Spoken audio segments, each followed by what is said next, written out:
रात क्लास चल रहा था 6 अप्रैल 1967 गुरुवार को दूसरे पेज के मध्य में बात कर रही थी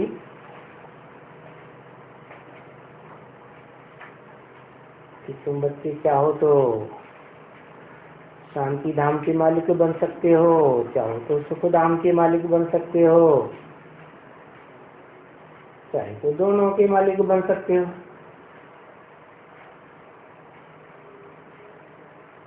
तुम बच्चे तो मालिक हो पार्ट बजाने के लिए।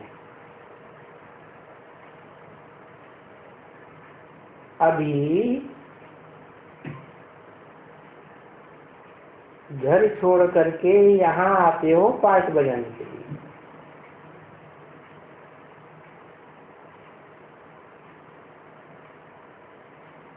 अभी इस दुनिया में ये भी तो कोई मनुष्य नहीं जानते हैं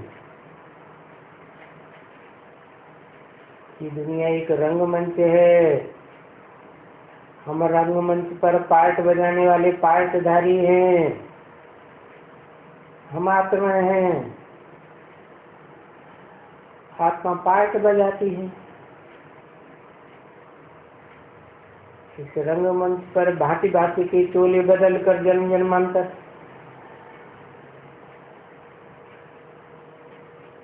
ऐसी बात को कोई भी नहीं जानते हैं, क्योंकि पहले तो आत्मा का ऑक्यूपेशन भी तो चाहिए।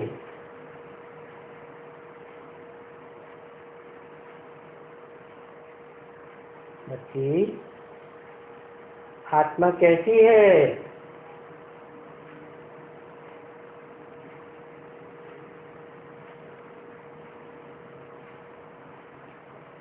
आत्मा का भी ऑक्यूपेशन चाहिए तो आत्मा के बाप का भी ऑक्यूपेशन चाहिए।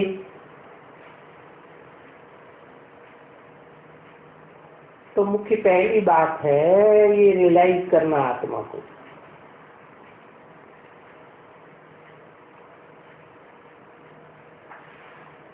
ये आत्मा है क्या?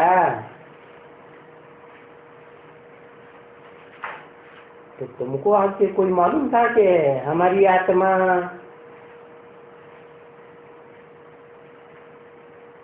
क्या है, कैसे पार्ट बजाती है? अभी आत्मा तो जानते हो कि आत्मा परम धाम से आती है।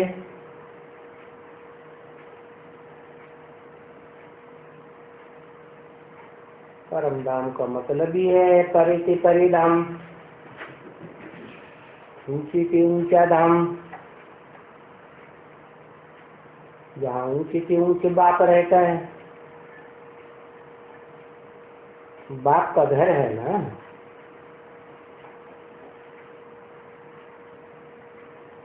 तो वहाँ शांति धाम से आत्मा आती है। वो आत्माओं की दुनिया है, निराकारी आत्माओं की। इनकॉर्पोरियल वर्ल्ड से आती है आत्मा, निराकारी दुनिया से आती है। परंतु है तो भले कहते भी हो कि बिंदी है, तो बिंदी भी तो है ना। तभी बुद्धि में फिर भी बड़ी आती है, जैसे कि क्यों 40 ग्राम बड़े होते हैं ना, तो बड़ी होती है। तो एकदम से बड़ी। कहते भी हो, समझते भी हो कि आत्मा स्टार है। बिंदी ये समान बहुत छोटी है, बहुत सूक्ष्म।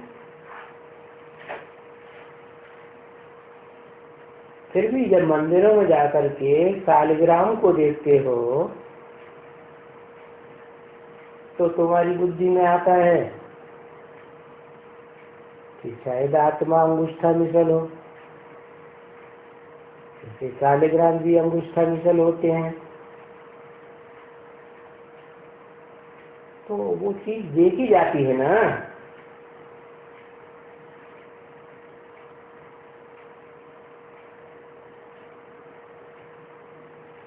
तो चीज देखी जाती है वो बुद्धि में बैठ जाती है।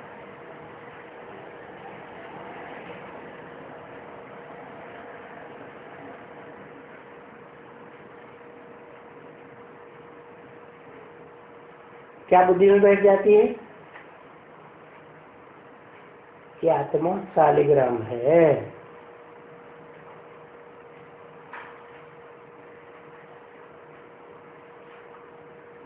शालिग्राम बड़ी है, आत्मा बिंदी तो छोटी है। शालिग्राम क्यों कहते हैं? ग्राम समूह को कहा जाता है, 40-51 को कहा जाता है।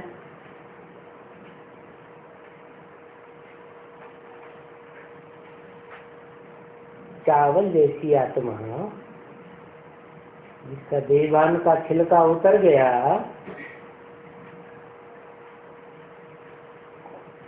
और वो समूह में आती है,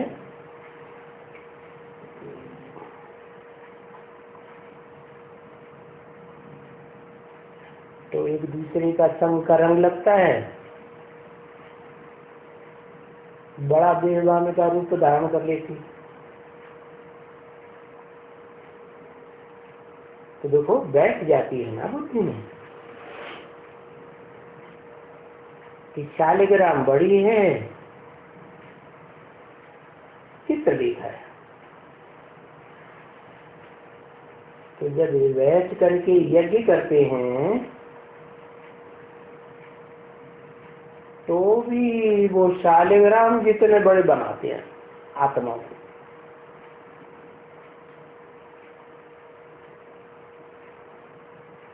शालिग्राम काहे के बनाते? मिट्टी के बनाते। यानी देह अभिमान की मिट्टी में संग के रंग में आते आते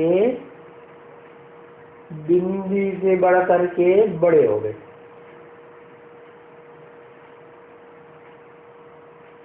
तो उनको ये मालूम होते हुए देखो बुद्धि कैसी होती है, मालूम होते हुए भी कि भाई चमकता है अगर सितारा भ्रकुटी के बीच में, मालूम तो होता है ना। अगर नहीं मालूम होता तो भ्रकुटी के बीच में बिंदी क्यों लगाते, नाक के ऊपर लगा लेते। भ्रकुटी में बिंदी लगाते हैं ना, तो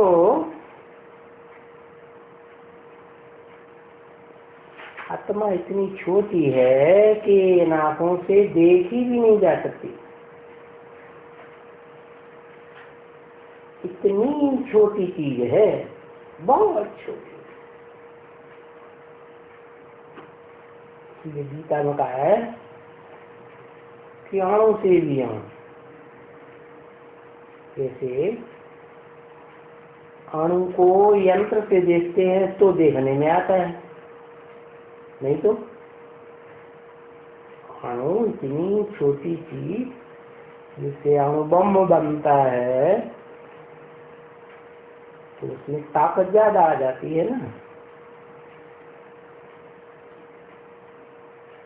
तो देखो जब यज्ञ करते हैं तो बनाएंगे वो अंगूठे के निकल। क्या यज्ञ माने? यज्ञ माने स्वाहा। स्व माने अपना, हा माने हाय गया। अपना जो कुछ है तन मन धन बीवी बाल बच्चे वो सब स्वाहा गया।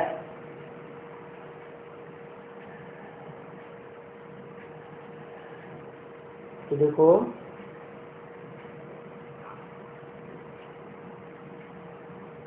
जब यज्ञ रचते हैं, यज्ञ माने स्वाहा करते हैं ना, यज्ञ माने अर्पण करना, त्याग करना।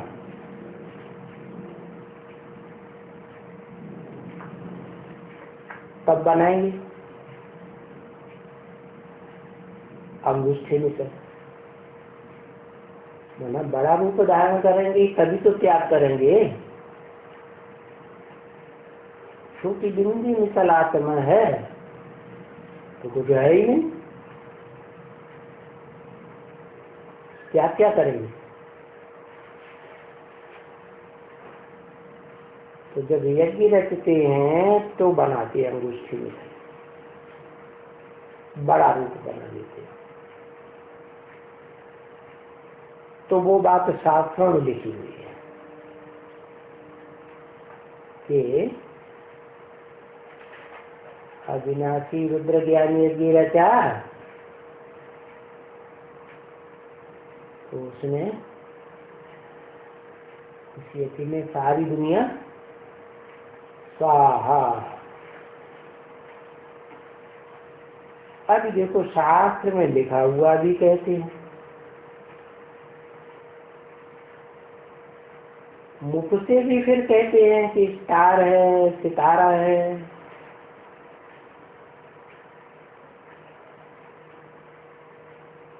बहुत छोटा है, एकदम बहुत छोटा।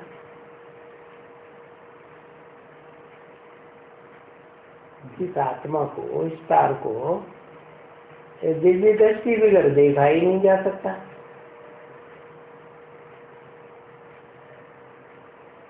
और वो तो आंखों से देखते हैं। जो आसमान के सितारे हैं वो तो स्थूल सितारे हैं, तो इन आंखों से दिखाई पड़ते हैं।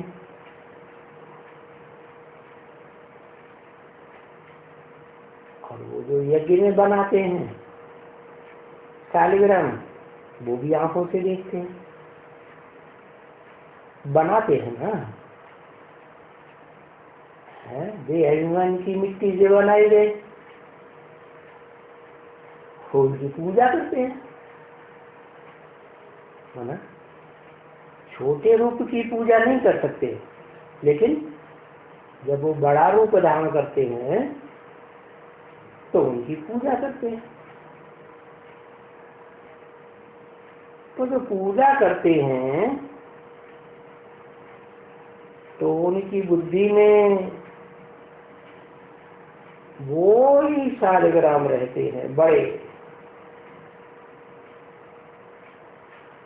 क्योंकि पूजा तो बड़े की ही की जा सकती है। बिंदी की कैसे पूजा करेंगे? बिंदी छोटी सी होगी, जल चढ़ाएंगे लुढ़क जाएगी, पता ही नहीं चलेगी कहाँ चली गई। तो बड़े रूप की पूजा करते हैं। तो ऐसे ये बाप भी ऐसे ही बड़े हैं। क्या ये बाप माने कौन बाप? जो कहते हैं मेरी आत्मा का ही नाम शिव है, औरों की आत्मा का नाम शिव नहीं होता है, क्योंकि मैं सदैव निराकारी रहता हूँ। निराकारी, निर्विकारी, निरहंकारी। कोई देह का कभी भी अहंकार नहीं होता। भले देह में प्रवेश करता हूँ, फिर भी जिस देह में प्रवेश करता हूँ मेरी आत्मा को कोई अहंकार नहीं होता कि मैं इस देह का स्वामी हूँ और मैं विश्व का मालिक हूँ। ऐसा कोई अहंकार नहीं रहता। कौन? ये बाप। ये बाप माने कौन बाप? ज्योति बिंदु शिव। ये भी कहते हैं कि मैं हूँ तो बहुत सूक्ष्म ज्योतिर्बिंदु, फिर शरीर में प्रवेश करता हूँ तो बड़ा हूँ, जैसे 4 ग्राम बड़े ऐसे मैं भी बड़ा, फिर उनसे भी बड़े, उनसे भी बड़े कौन है? उनसे भी बड़े कौन? मैं प्रवेश करता हूँ तो बड़ा लिंग रूप बनाते हैं, पूजा करते हैं, फिर उनसे भी बड़े माना कौन? जिसमें प्रवेश करता हूँ शरीर में, उस शरीरधारी की जो आत्मा है वो उससे भी बड़ा, बड़ा माने बड़ी महिमा वाली, तो इसको फिर कहा जाता है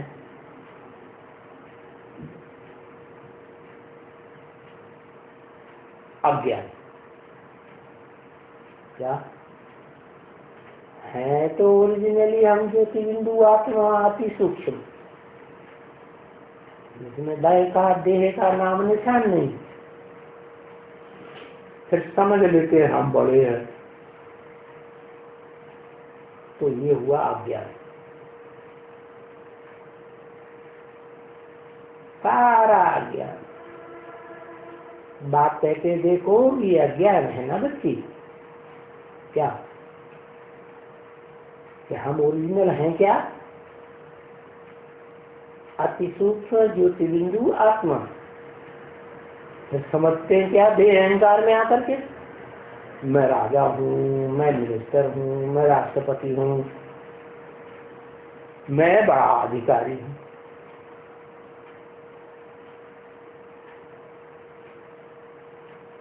तो ये सब अज्ञान है।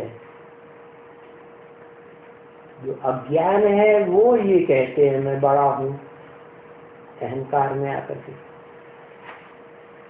और ज्ञान में ही सुनाई सकता हूँ, मेरे अलावा कोई दूसरी आत्मा ज्ञान नहीं सुनाई सकती। क्यों?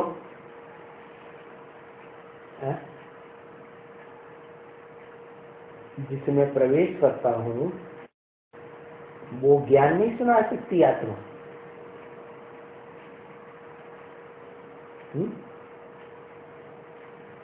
सुनाई सकती कि नहीं है? सुनाई सकती, वो देवान में नहीं रहती, आती नहीं देवान है, वो तो विश्व का मालिक बनती है, उससे तो सबसे बड़ा देवान कर जाता है।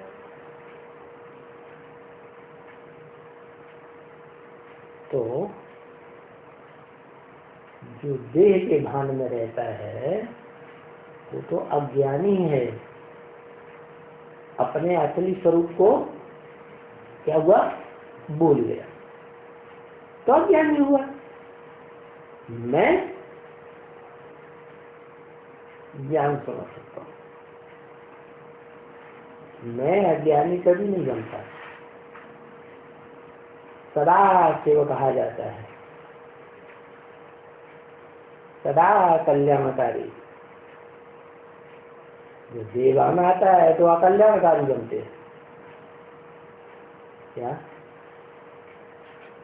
देह अहंकार आता है तो अकल्याणकारी बनते हैं, और जब पक्का 100% आत्माभिमानी बन जाते हैं तो कल्याण ही कल्याण।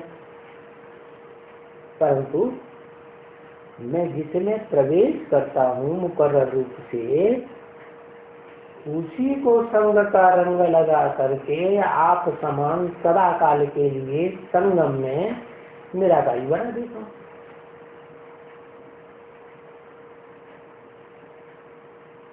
कब तक के लिए है? जब तक नई दुनिया शुरू नहीं हुई।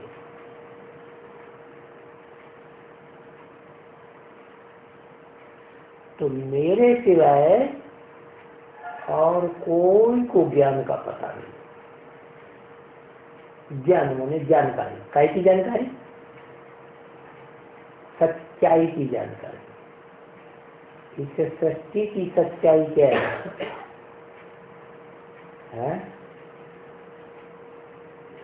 इससे सृष्टि का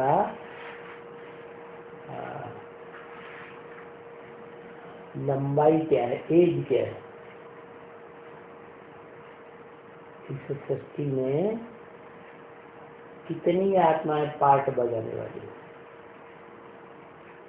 कितना सुख होता है, कितना लंबे समय दुख होता है, ये सच्चाई, ये ज्ञान, ये जानकारी कोई नहीं सुना सकता। क्यों है? क्यों नहीं सुना सकता?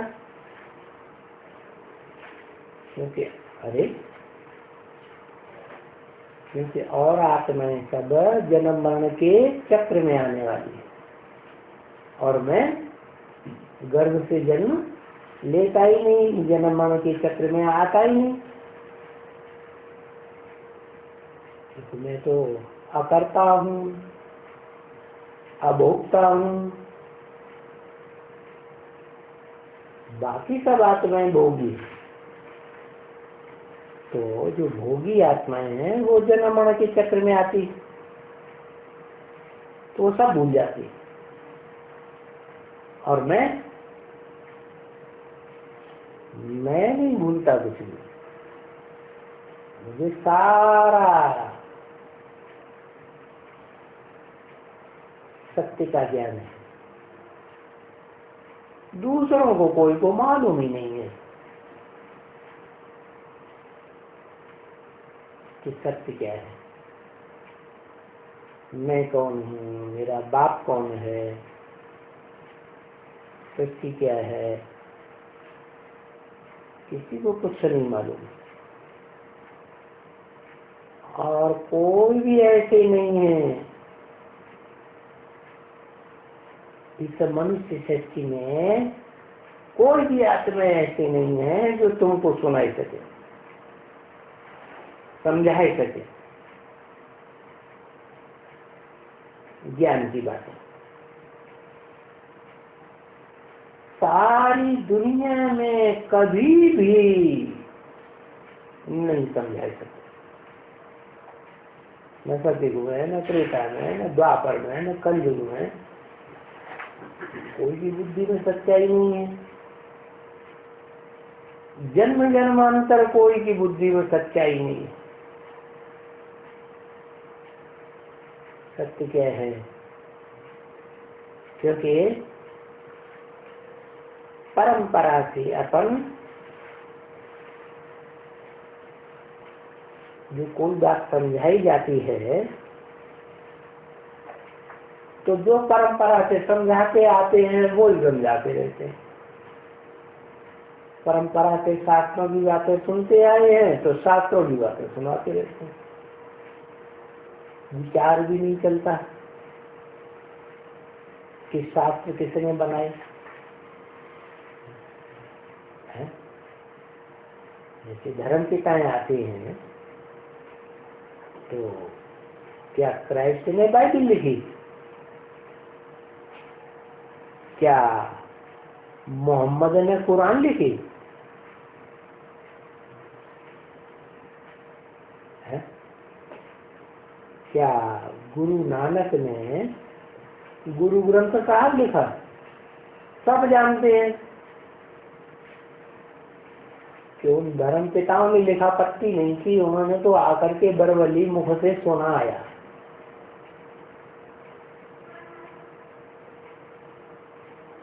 बाद वाले जो उनके पीढ़ी दर पीढ़ी शिष्य हुए, उन्होंने उनके महावाक्यों का संकलन करके लिखा और ग्रंथ का नाम दे दिया।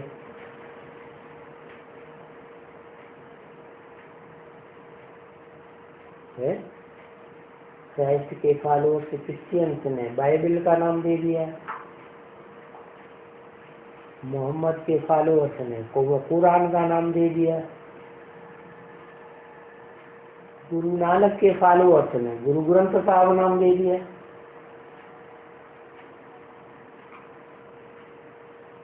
तो फिर वो शास्त्र में जो कुछ भी पढ़ते रहते हैं परंपरा से वो ही बातें सुनाते हैं। जो भी बातें समझाई जाती है दुनिया में जन्म जन्मांतर, तो वो ही समझाते आते हैं और परंपरा से समझाते आते हैं। कभी भी कोई ऐसे नहीं समझाते हैं कि आत्मा बिंदी है, है?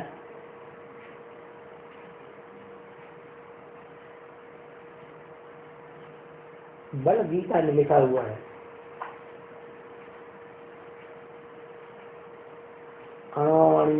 समस्मृत्य आत्माणु से भी अणु है।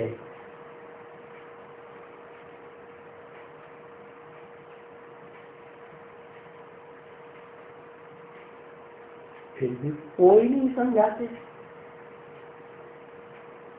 कि आत्मा बिंदी है, परमात्मा भी बिंदी है। क्या आत्मा है जो सामान्य पाठधारी है वो भी सब बिंदी है। परम पाठधारी परमात्मा भी बिंदी है, हीरो पाठधारी। और आत्माओं का बाप, बिंदु बिंदु का बाप सुप्रीम सोल की बिंदु है। नहीं, वो तो समझते हैं अखंड ज्योति स्वरूप है। ये नहीं समझते अखंड ज्ञान की ज्योति है,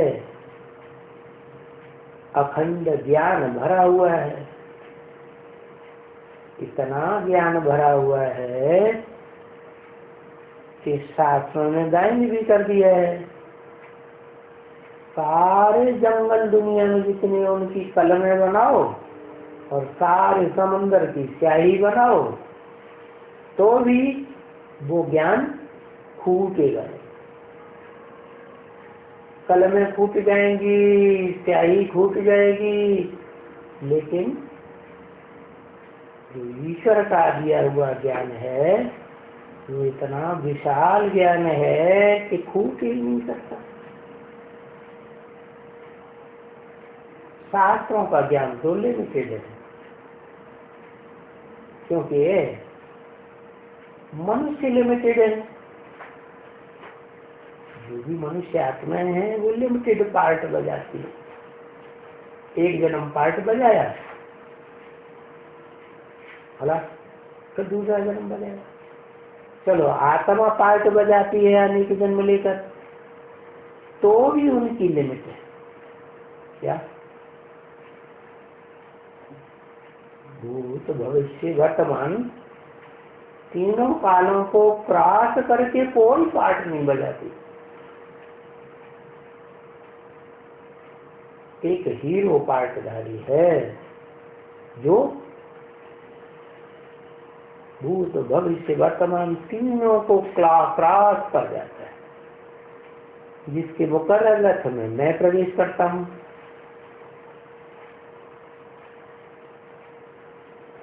तो मैं जो ज्ञान सुनाता हूँ वो अखंड है, लिमिटेड नहीं है। वो समझते हैं अखंड ज्योति स्वरूप है। वो कोई स्थूल ज्योति थोड़ी है, ज्ञान की ज्योति की बात है। फिर अखंड ज्योति स्वरूप है तो फिर ब्रह्म है अखंड।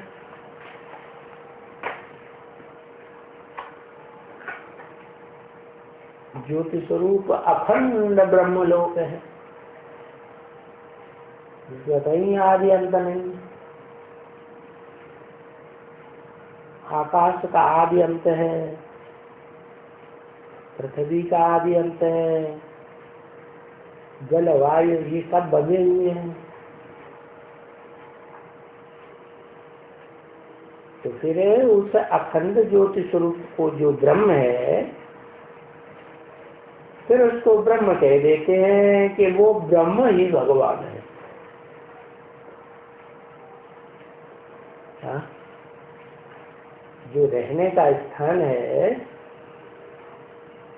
आत्माओं का, आत्माओं के बाप परम पिता का, उस स्थान को ही समझ लेते हैं यही भगवान है। शूटिंग पीरियड में ब्रह्मा को भगवान समझ लेते हैं, ये ब्रह्मा ही भगवान है। अरे ब्रह्मा तो सुप्रीम सोल के रहने का स्थान है, और ब्रह्मा के मुख से ब्राह्मण जन्म लेते हैं। उनमें कोई ब्राह्मण मुख की बात पर ध्यान देते हैं तो मुखवंशावली ब्राह्मण, कोई ब्राह्मण मुख से सुनाई हुई बातों पर ध्यान नहीं देते हैं, गोद का मजा लेते हैं, तो वो कुखवंशावली ब्राह्मण कहे जाते हैं। बाकी दोनों प्रकार के ब्राह्मण पैदा किससे होते हैं? ब्रह्मा से पैदा होते हैं। तो ब्रह्मा को भगवान समझ लेते हैं। आत्माएं जहाँ से निकलती हैं उसको ही भगवान समझ लेना, सब कुछ मान लेना, ये तो मूर्खता हो गई ना। बच्चा माँ से जन्म लेता है तो अल्प बुद्धि बच्चा क्या समझता है? माँ ही सब कुछ है, माँ ही माँ है, माँ ही बाप है, माँ ही सब कुछ है। इसके लिए भगवान कौन है? शिशु जो गोद में पलता है माँ की गोद में, उसके लिए माँ बाप सगा बंधु कौन है? सब कुछ कौन है? भगवान माँ ही हो गई। तो ऐसे ही वो अज्ञानी बच्चे जो हैं, जिनकी बुद्धि बच्चा बुद्धि है, वो समझ लेते हैं ये ब्रह्मा ही भगवान है। शूटिंग कहाँ होती है? तो ब्राह्मणों की संग भी दुनिया में ये शूटिंग हो रही है। उन्होंने किसको भगवान मान लिया? ब्रह्मा दादा लेवरा कोई भगवान मान लिया।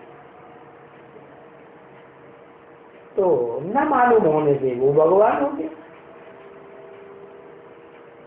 फिर वो भी अपन को कह देते हैं ब्रह्मा जी महाराज, क्या कह देते हैं? हम ही गीता का भगवान हूँ। क्या समझ लेते हैं? चारों ओर सभी बच्चे ऐसे समझते हैं कि यही भगवान है। तो वो ब्रह्मा दादा लेवराज भी ऐसे ही समझ लेते हैं कि हम ही गीता के भगवान, गीता का कोई अलग से भगवान नहीं। क्योंकि हम पार्ट बजाने के लिए हम छोटी आत्मा का रूप धरते हैं, पीछे हम बड़े में से पार्ट बजाते हैं।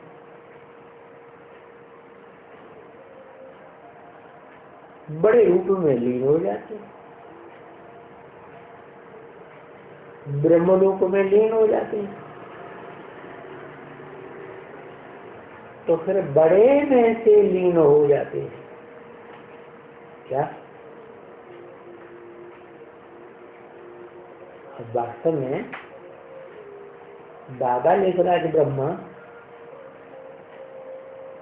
वो भगवान तो नहीं है। फिर समझते हैं कि बड़े में से हम लीन हो जाते हैं, तो उनसे भी कोई बड़ा ब्रह्म है या नहीं है? जिसको कहा जाता है परम ब्रह्म, परम धाम है। तो वो ब्रह्मा का भी बाप हो गया। फिर क्या वो लीन हो जाएगी आत्मा? दादा लेखराज जी की आत्मा क्या परम ब्रह्म में लीन हो जाती है? नहीं। हाँ, तो उनमें जो पार्ट है इतना जन्म जन्मों का भरा हुआ है, अगर लीन हो जाए तो वो पार्ट भी लीन हो जाए।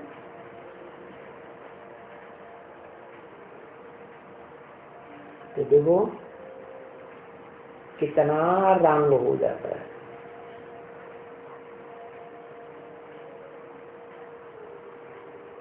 हर आत्मा का पार्ट अलग अलग, जन्म जन्मांतर का पार्ट अलग अलग। हर आत्मा जो बड़ा रूप धारण करती है शरीर के द्वारा, वो एक का चेहरा न मिले दूसरे से। कोई भी जन्म का कोई भी आत्मा का चेहरा कोई दूसरी आत्मा के चेहरे के साथ नहीं मिल सकता। तो देखो ऐसी ऐसी बातें जब तुम बैठकर समझाते हो उनको, तो वो जो परंपरा से जन्म जन्मांतर समझते आते हैं, उनकी समझ को तुम काटते हो कि नहीं नहीं नहीं, ऐसा नहीं है, तुम्हारी ये बात ठीक नहीं है। तो फिर वो कहते ये तो शास्त्र में लिखा हुआ है। बड़े से बड़ा शास्त्र जिसकी सारी दुनिया में मान्यता है, हर धर्म में जिसकी सबसे जाति टीकाएं अनुवाद बने हुए हैं, वो श्रीमद् भगवत गीता शास्त्र में ही लिखा हुआ है। अरे पर शास्त्र में लिखा हुआ इसे तुम जानते हो ना, क्योंकि जो शास्त्र लिखे हैं, चाहे वो सिखों का शास्त्र हो है गुरु ग्रंथ साहब, चाहे मुसलमानों का शास्त्र हो कुरान, चाहे कोई भी धर्म पिता का बोला हुआ शास्त्र बाद में उनके शिष्यों ने लिखा हो, लिखा तो विकारी मनुष्यों ने ही है ना। जैसे गीता भी है, गीता भी शास्त्र है। गीता में खुद ही लिखा हुआ है 18वें अध्याय के अंत में, व्यास प्रसादात, दाढ़ी मूछ वाले मनुष्य व्यास की प्रसन्नता से वो भगवत गीता शास्त्र मिला। तो मनुष्यों ने ही लिखा ना, विकारी मनुष्यों ने लिखा ना। तो विकारी मनुष्यों की बुद्धि विकारी है, तो वो गलतियां कर सकते हैं कि नहीं कर सकते? विकारी मनुष्यों से ही गलती भूल होती है।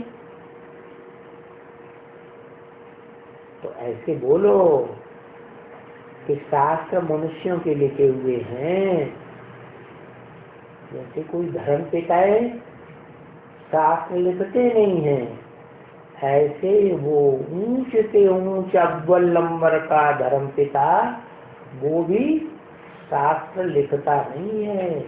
वो तो मुख से डायरेक्ट बोल बोल के सुनाता है, समझाता है, वो लिखता नहीं है। तो ये बात तुम जानते।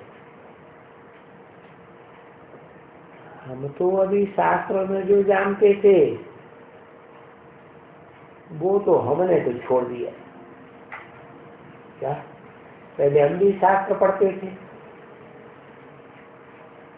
फिर हमें एहसास हो गया कि हमें तो भगवान पढ़ाते हैं साक्षात, और भगवान तो नर को नारायण जैसा देवता बनाने वाला है, मनुष्य को देवता बनाता है। तो हम भगवान का सुनाया हुआ सुने या मनुष्यों के बनाए हुए शास्त्र की बातें सुने, तो हमने तो छोड़ दिया। बाप ने कहा है कि जो शास्त्र में सुनते हो, मनुष्यों, भिखारी मनुष्यों के लिखे शास्त्र में, वो न सुनो। क्या? शास्त्रों की बातें न सुनो। चलो, ये तो भक्ति मार्ग की बातें हुई, भक्ति मार्ग के शास्त्र में। अब शूटिंग पीरियड में क्या न करें?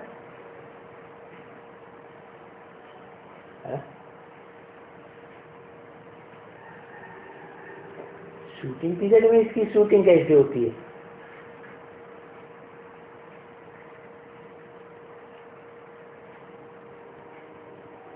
कि शास्त्र न सुने, माना यहाँ सुने होंगे, शूटिंग पीरियड में रिहर्सल के टाइम पर सुने होंगे, तो ब्रॉडा में भी सुनेंगे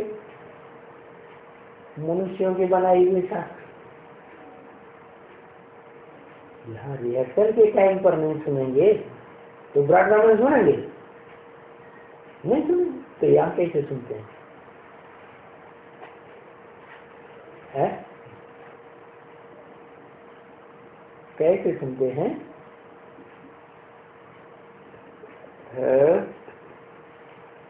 हाँ, अरे जगदीश भाई के लिटरेचर तो बाद में बनते हैं, लेकिन मनुष्य तो मुरलियां छपाते आए थे। कहाँ से? जब से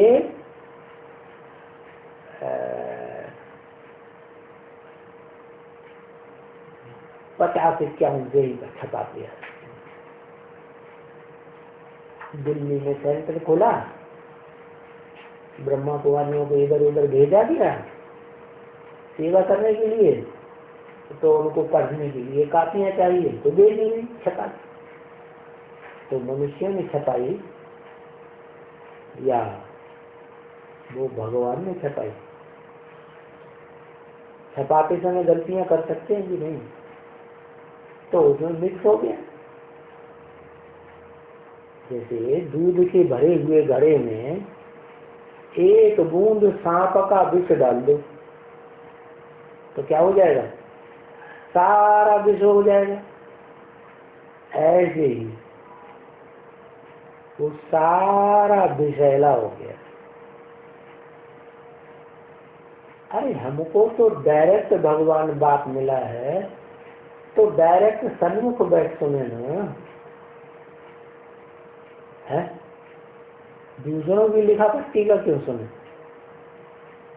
इसलिए ब्रह्म वाक्य है मुरली में भगवान का, क्या है कि 3 प्रकार का ज्ञान बच्चे सुनते। अव्वल नंबर वो है ईश्वरीय ज्ञान, जो डायरेक्ट मुख के सामने बैठकर सुना जाता है। किससे? दादा लेखराज ब्रह्मा से नहीं।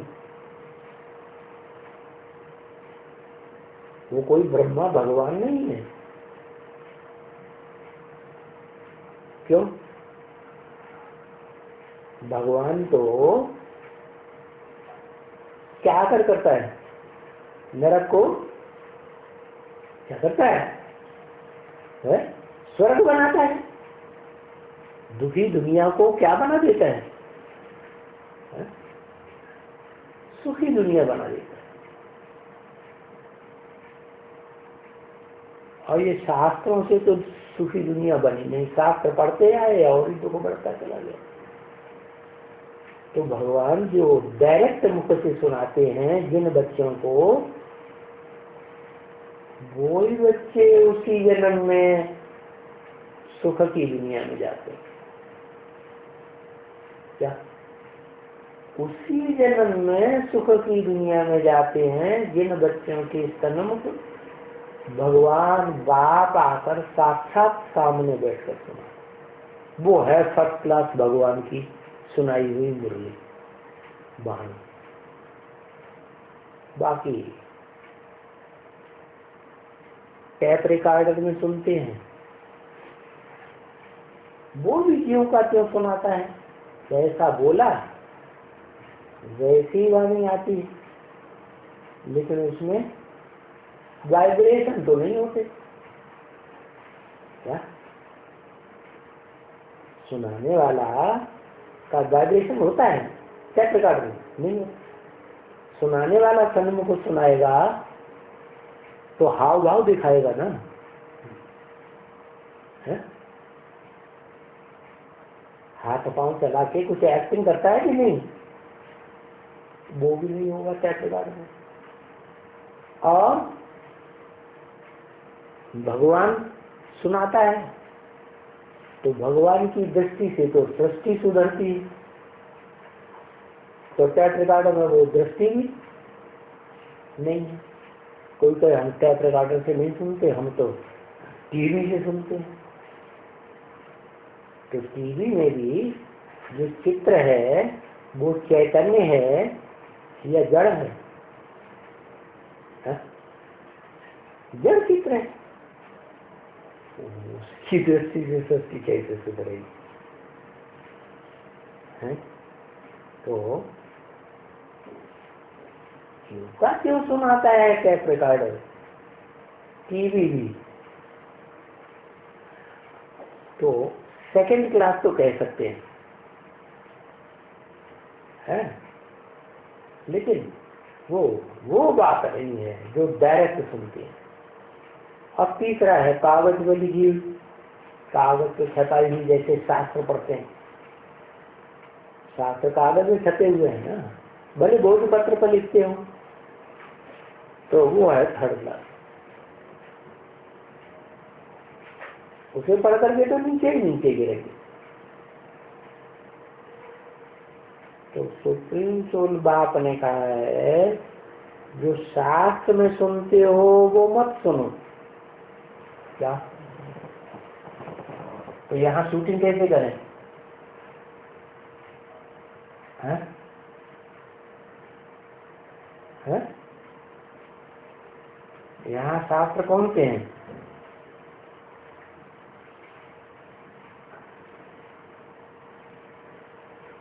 जो ब्राह्मणों ने किताबें लिखी हैं, छपाई हैं, वो ही शास्त्र है, कोई और भी शास्त्र है? कुछ और भी शास्त्र हैं क्या? है? क्या शास्त्र? किताबें ही शास्त्र हैं, कुछ और भी शास्त्र हैं। अव्यक्तवाणी शास्त्र है, कागज में छपी हुई अव्यक्तवाणी आती है तो वो भी शास्त्र है, क्योंकि ब्रह्मा के मुख से बोली गई है। ब्रह्मा की आत्मा तो सतयुग में 16 कला संपूर्ण कृष्ण बनेगी। देवात्मा की वाणी है क्या? किसकी है? देवात्मा की वाणी है, भगवान की वाणी तो नहीं। एक भगवान की वाणी सारी दुनिया का जब भगवान डायरेक्ट मुख से सन्मुख सुनाता है तो कल्याण करती है। बाकी तो कोई की सुनाई हुई वाणी कल्याण कर ही नहीं सकती। दूसरी बात, ब्राह्मणों की छपाई गई पुस्तकें अव्यक्तवाणी,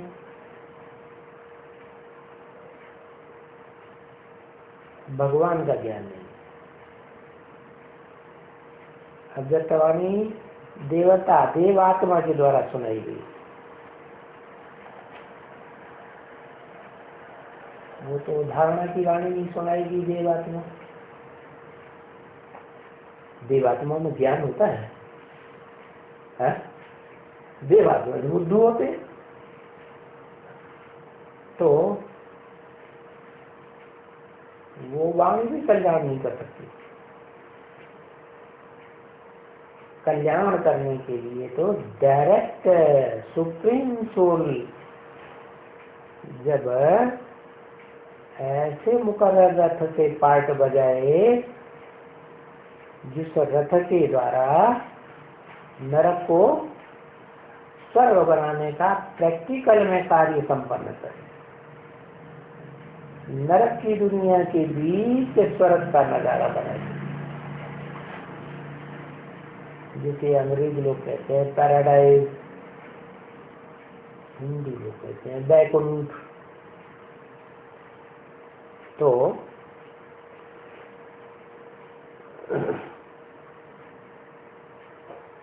शास्त्रों में जो है उसको सुनने समझने से गिरावट जैसे आती है, वैसे ही चाहे अव्यक्त वाणी सुने, चाहे गुलजार दादी के सामने बैठ के सुने, तो भी वो ज्ञान की वाणी, ईश्वरीय ज्ञान की वाणी नहीं। ज्ञान जिसे कहते हैं जानकारी सच्चाई की। तो फिर क्या करें?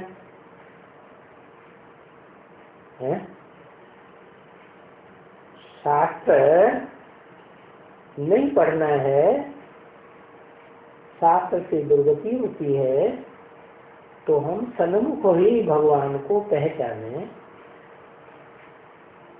इस सृष्टि में भगवान कौन से एक मुकर्रर रथ में आकर के पार्ट बजाता है? सर्वव्यापी तो नहीं हो सकता, वो तो एक व्यापी बन करके आता है, तब ही उसे याद किया जा सकता है। अगर सर्व में व्यापक होकर के आए तो बुद्धि भटक जाएगी कि एकाग्र होगी? भटक जाएगी।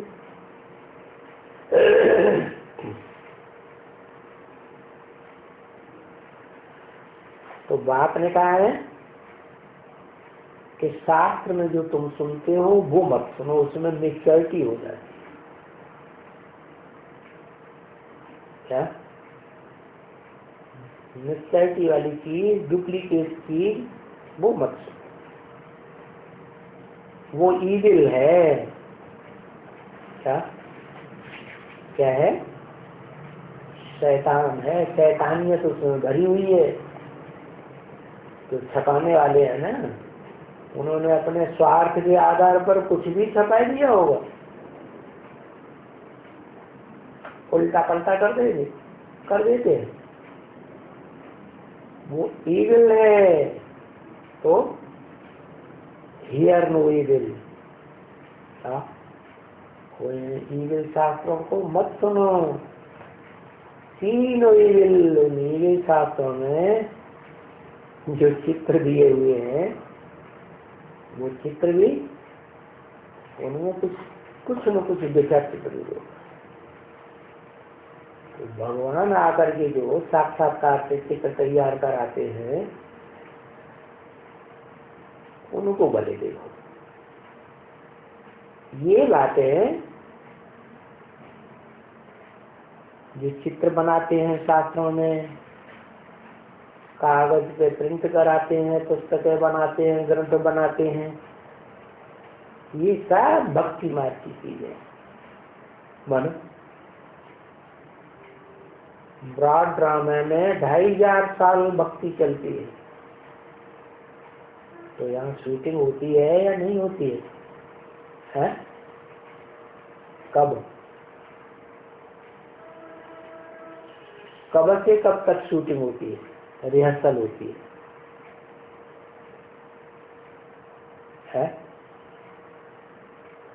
अरे कोई टाइम रिहर्सल का है या नहीं? भक्ति मार्ग की शूटिंग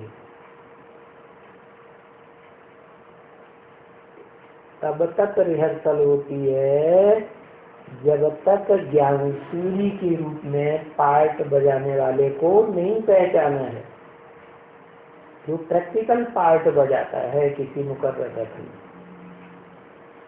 तब तक कौन सी शूटिंग होती है? भक्ति मार्ग की शूटिंग होती है। तो ये सारी शास्त्रों आदि की बातें भक्ति मार्ग की बातें हो गई। तो भक्ति मार्ग की कोई भी बात हमको अभी अच्छी ही नहीं लगती। क्या? क्यों नहीं अच्छी लगती? क्योंकि हम जान गए हैं कि 2500 साल से ये भक्ति मार्ग की बातें सुनते सुनाते नीचे गिरते रहे और दुनिया की दुर्गति होती रही। दुनिया में दुख बढ़ता गया और सुख घटता गया। सुख थोड़े आदमियों को मिलता जाता है और दुख ढेर के ढेर आदमी दुखी रहते हैं इस दुनिया में। तो ये बातें हमको अच्छी नहीं लगती, क्योंकि भक्ति मार्ग की ये सब बातों से हम गिर पड़े। हम गिर पड़े माने कौन गिर पड़े? खास कौन गिर पड़े? हम भारतवासी गिर पड़े। जिस भारत में भगवान आते हैं, जिस भारत में भगवान आते हैं और भारत में भगवान आए और भगवान को पहचाना नहीं और मनुष्य गुरुओं के लिखे हुए शास्त्रों को सुनते रहे, पढ़ते रहे, तो यहाँ क्या होगा? शूटिंग गिर पड़ेगी। तो ये बात तो अभी हमको मालूम हो गई क्या, कि मनुष्यों से जिन्हें नर कहा जाता है वो नर बनाता है नरक है। नर माने नराता रहता है, गुस्सा होता रहता है, काम क्रोध आता है ना, तो उसको नर कहते हैं। वो नर बनाता है नरक और स्वस्थिति में सदा रहने वाला शिव बनाता है स्वर्ग। स्वर्ग कौन बनाता है? जो सदा स्वस्थिति में रहता है वो बनाता है स्वर्ग।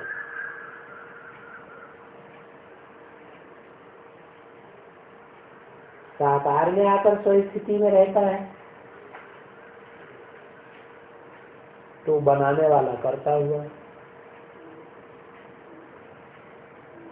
अगर साकार में नहीं आया है, वो आत्मा तो है, तो करता है कि अकर्ता? क्या कहेंगे?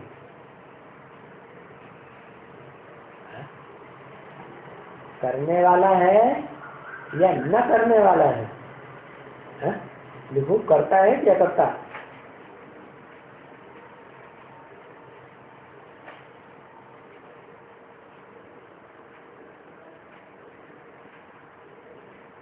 हाँ, ऊपर है, परमधाम में है, आत्मलोक में है तो अकर्ता।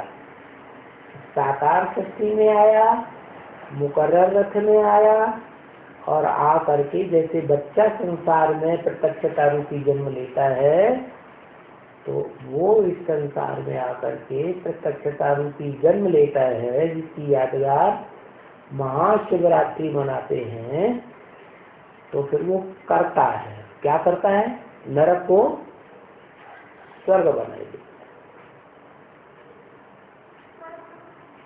तो ये बातें अभी हमको मालूम हो गई कि भक्ति एक अलग चीज है, वो गिराने की सीढ़ी है। क्या? भक्ति में बुद्धि भटकती रहती है, भागती रहती है, इसलिए उसका नाम रख दिया भक्ति। एक जगह स्थिर नहीं होती, टिकती नहीं मन बुद्धि। और ज्ञान में पता पड़ गया क्या?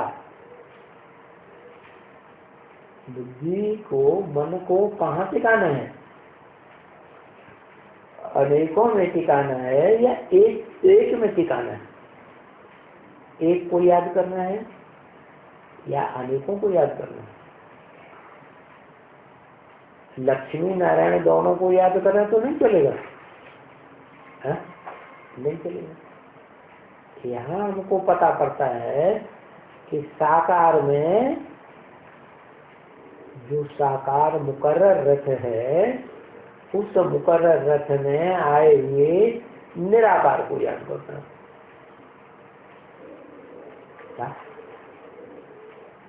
साकार को याद करना है? नहीं, सिर्फ निराकार को याद करना है? हाँ? नहीं, क्यों? धर्मपिता निराकार को याद नहीं करते? फिर धर्मपिता निराकार को याद करते, परंतु वो निराकार जब तक है निराकारी दुनिया में, हो तो शांति धाम का वासी है, तो शांति धाम में रख देगा, बाकी साकार स्वर्ग में नहीं आने देगा, क्योंकि निराकार को याद किया। तो क्या करना है? वो निराकार जब मुकर्रर साकार रथ में आता है, तो उस साकार रथ को पहचान करके, मुकर्रर रथ को पहचान करके, उसके अंदर उस निराकार शिव ज्योति बिंदु को याद करेंगे, तो हम भी स्वर्ग में चले जाएंगे। माने साकार में आकर साकारी स्वर्ग की रचना रचता है क्या? निराकारी लोक आत्मलोक में बैठ करके वो स्वर्ग नहीं रचता, वहां तो वो अकर्ता है। इस सृष्टि पर जब आता है, साकार मुकर्रर रथ में आता है, परमानेंट रथ में आता है, तो वो स्वर्ग रचता है। तो भक्ति अलग चीज हो जाती है, ज्ञान अलग चीज हो जाती है। भक्ति है गिराने की सीढ़ी, नीचे उतरते।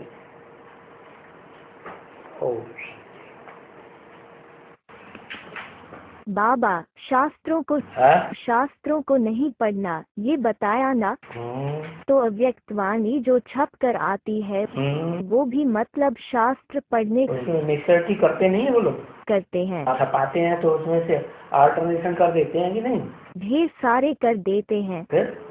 तो बाबा जो क्लैरिफिकेशन देते हैं वो सुनना है, ना कि जो छाप कर आती है वो पढ़ना है। तो छप के आती है वो पढ़, कौन मना करता है?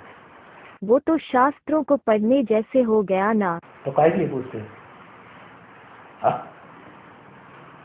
एडवांस में लिटरेचर जो छपते हैं, एडवांस में लिटरेचर जो छपते हैं, उसमें भी रिसर्च कर सकते हैं।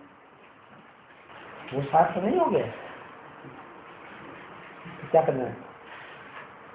सन्मुख सुनना फर्स्ट क्लास, टैप रिकॉर्डिंग से सुनना सेकंड क्लास, और कागज से सुनना पढ़ना और थर्ड क्लास। तो थर्ड क्लास दुनिया भक्ति मार्ग में जाना हो तो जब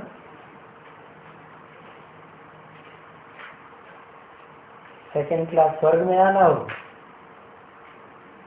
कृष्ण जयंती आत्मा भी करे तो जब, और फर्स्ट क्लास में आना हो नरक की दुनिया के बीच स्वर्ग स्वर्ण संगम युग में, इसी जन्म में जाना चाहते हो स्वर्ग में, तो क्या करें? सन्मुख एक से सन्मुख पहचान गए। ऐसे नहीं आज पहचाना और कल परीक्षा हुई, बस डब्बा दो, हमारा घर खाली करो, बाबे आ गए। हमें ऐसे ज्ञान में नहीं चलना। बाहर में जाए मुकर्रर रख।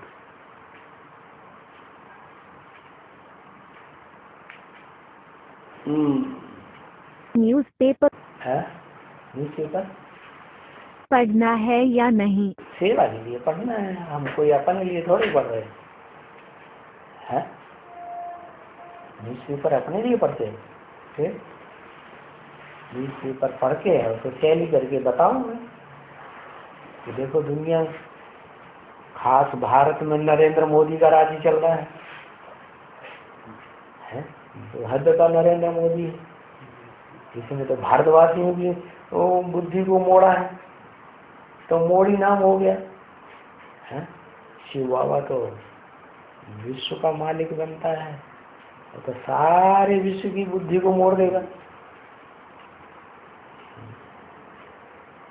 तो किसको वोट देना?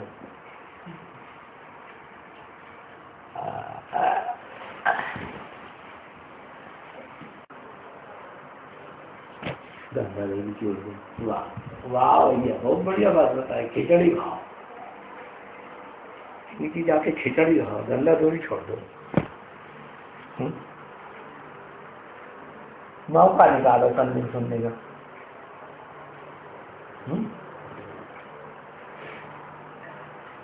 है ना?